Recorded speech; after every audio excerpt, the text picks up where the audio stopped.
Au nom d'Allah, le tout miséricordieux, le très miséricordieux. L'islam nous enseigne l'existence de l'invisible, un royaume qui inclut des êtres connus sous le nom de djinns. Ces entités constituent une part importante de la cosmologie islamique, et comprendre leur existence est important pour un musulman. Ils sont fréquemment mentionnés dans le Saint-Coran et dans les traditions de notre prophète bien-aimé Muhammad, que la paix et les bénédictions soient sur lui. Les djinns, contrairement aux anges ou aux humains, possèdent le libre arbitre, ce qui signifie qu'ils peuvent choisir entre le bien et le mal. Tout comme il y a des humains pieux, il y a aussi des djinns pieux.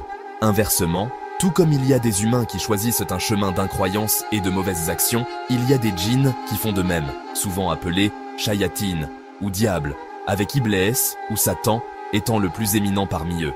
Ils vivent dans un monde parallèle au nôtre, souvent invisible, mais capable de nous influencer et d'interagir avec nous de diverses manières. Le Coran lui-même contient une sourate entière nommée Sourate al-Jinn, chapitre 72, qui détaille le récit d'un groupe de djinns qui ont écouté la récitation coranique et embrassé l'islam, soulignant leur capacité à être guidés et à croire. Notre foi fournit des conseils complets sur la manière de nous protéger de toute influence négative du monde des djinns. En adhérant à ces enseignements, un croyant peut trouver la paix et la sécurité, sachant qu'Allah est le protecteur ultime. Le Saint-Coran nous fournit des informations claires sur l'origine et la nature des djinns. Allah, le créateur de toutes choses, nous informe qu'il a créé les djinns à partir d'un feu sans fumée ou d'une flamme de feu. Ceci est distinctement différent de la création des êtres humains, qu'Allah a façonné à partir d'argile, et des anges, qu'il a créés à partir de lumière. Les djinns vivent dans des communautés un peu comme les humains. Ils ont des familles, ils mangent, ils boivent, ils se marient, ils ont des enfants, et ils finissent par mourir, bien que leur durée de vie soit généralement beaucoup plus longue que celle des humains. Ils possèdent l'intellect et la compréhension, et, comme mentionné précédemment, ils ont reçu le libre arbitre, ce qui les rend responsables de leurs actions devant Allah le jour du jugement. L'existence de bons et de mauvais djinns est un aspect fondamental de leur nature. Les djinns pieux adorent Allah et s'efforcent de faire le bien, tandis que les malveillants, souvent dirigés par Iblis, cherchent à égarer et à nuire aux humains. Comprendre cette distinction nous aide à orienter nos mesures de protection de manière appropriée, en cherchant refuge auprès d'Allah contre le mal parmi eux. La nuit revêt une importance particulière dans la tradition islamique concernant l'activité des djinns. Le prophète Muhammad, que la paix et les bénédictions soient sur lui, a fourni des conseils spécifiques concernant le soir et la nuit, indiquant une présence accrue de djinns et de shayatines pendant ces heures. Il nous a conseillé de garder nos enfants près de nous, de couvrir notre nourriture et nos boissons, et de fermer nos portes en mentionnant le nom d'Allah au coucher du soleil. Cela souligne le pouvoir des actes simples de souvenir pour nous protéger. L'une des expériences les plus couramment discutées, liées aux djinns et au sommeil, est un phénomène souvent identifié dans la tradition islamique sous le nom d'al-ja'tum. Ce terme décrit la paralysie du sommeil, un état où un individu est éveillé mais incapable de bouger, souvent accompagné d'une sensation de pression sur la poitrine. D'un point de vue islamique, al-ja'tum peut être causé par un djinn, provoquant cette incapacité terrifiante à bouger et la sensation d'étouffement. Les traditions prophétiques offrent des conseils pour se protéger de telles expériences. Réciter des versets coraniques spécifiques, comme Ayat al-Kursi, avant de dormir, est considéré comme un puissant bouclier contre les djinns malfaisants. Faire le wudu et réciter les muawwidatayn avant de dormir sont des pratiques recommandées. Ces pratiques rendent difficile pour tout djinn malicieux d'exercer une influence pendant le sommeil. Section 5. Sommeil agité. Comment les djinns peuvent influencer rêves et cauchemars? Le sommeil altère notre conscience, ouvrant le royaume des rêves. Les rêves peuvent venir d'Allah, de Shaitan ou de nos pensées. Les djinns, surtout les shayatines, influencent les cauchemars, causant peur et anxiété. Le prophète Muhammad, PBUH, a conseillé de crachoter à gauche et de prier pour se protéger. Réciter des versets coraniques avant de dormir protège contre les djinns et leurs cauchemars. Section 6. Chercher la protection divine. Versets coraniques pour protéger le sommeil. Le Saint-Coran n'est pas seulement un livre de lois et d'histoire, c'est une source de guérison, de conseils et de profonde protection spirituelle pour les croyants. Réciter des chapitres et versets spécifiques avant de se coucher est une pratique fortement recommandée en islam, transmise par les enseignements du prophète Muhammad, que la paix et les bénédictions soient sur lui. PBSL, assurant une nuit de tranquillité sous la surveillance divine. Peut-être le verset le plus renommé pour la protection est Ayat al-Kursi, le verset 255 de la sourate al-Baqarah.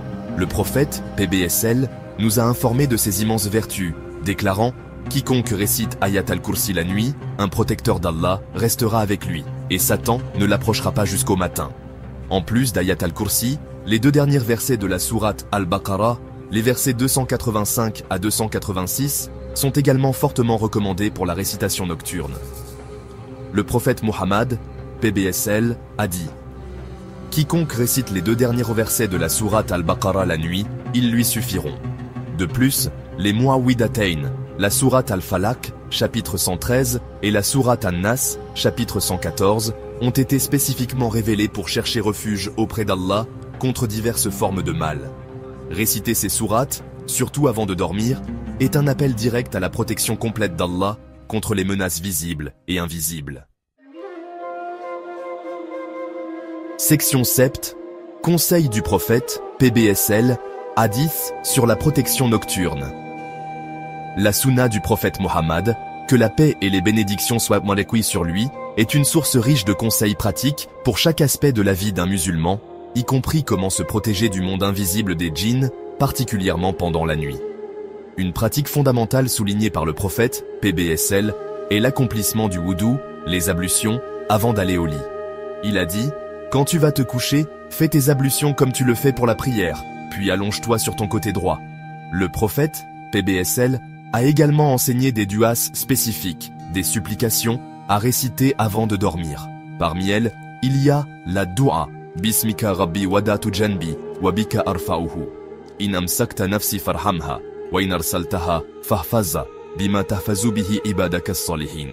De telles supplications affirment notre dépendance complète envers Allah pour la vie, la mort et la protection, plaçant entièrement notre confiance en ses mains alors que nous nous endormons, écartant ainsi les angoisses et les influences spirituelles indésirables.